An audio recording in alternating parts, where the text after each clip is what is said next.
Hi සුබ දවසක් ඔයාලා හැමෝටම. ඔන්න අද මම අරගෙන ආවේ ගොඩක් ලේසියෙන් හදාගන්න පුළුවන් එළවලු සුප් එකක්. සුළු අමුද්‍රව්‍ය ප්‍රමාණයකින් වගේම ගොඩක් ඉක්මනට මේ එළවලු සුප් එක ඔයාලට හදාගන්න පුළුවන්. එහෙනම් අපි බලමු මේ සුප් එක හදන්න අපිට අවශ්‍ය කරන දේවල්. ඉස්සෙල්ලාම මම පොඩියට කපාගත්ත බෝංචි කරල් 5ක් අරගෙන තියෙනවා. ඊට පස්සේ පොඩියට කපාගත්ත කැරට් ඇලයක්, පොඩියට ලියාගත්ත ගෝවා ටික, පොඩියට ලියාගත්ත බීලුණු ගෙඩිය, ඒ වගේම පොඩියට කපාගත්ත සුදු ලුණු ගෙඩි 2ක් අරගෙන තියෙනවා. පොඩියට කපාගත්ත බෙල් පෙපර් ගෙඩි භාගයක් අරගෙන තියෙනවා. හරි, මුලින්ම මම පෑන් එකක් ලිපේ තියලා බටර් ටිකක් එකතු කරගන්නවා. බටර් ටික රත් වුණාට පස්සේ පොඩියට කපාගත්ත සුදු ලුණු ටිකයි බීලුණු ටිකයි එකතු කරගන්නවා. පොඩි වෙලාවක් ඒ ටික ටෙම්පරාදු කරගන්නවා. ඊළඟට මම කපාගත්ත කැරට්, බෝංචි, ගෝවා ටික එකතු කරගන්නවා.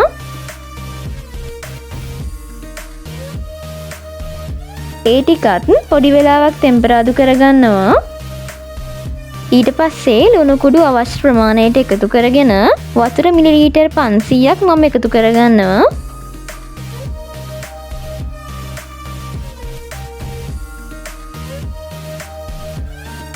හොඳට මේ ටික කලවම් කරගෙන එළවලු ටික තැම්බෙන්න විනාඩි 10ක් විතර මම මේක වහලා තියෙනවා.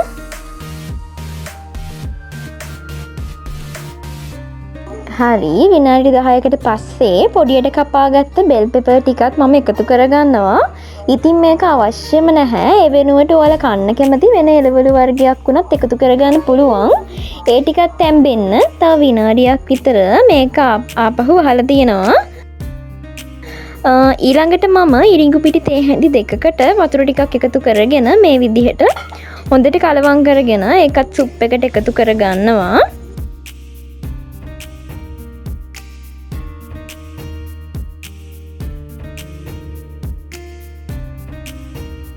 අන්තිමට මම ගම්මිරිස් තේ හැඳි භාගයක් විතර එකතු කරලා මේක හොඳට කලවම් කරගන්නවා. තව විනාඩියක් විතර මේ එළවලු සුප් එක තැම්බෙන්න තියලා ලිපෙන් බාගන්න ඕනේ.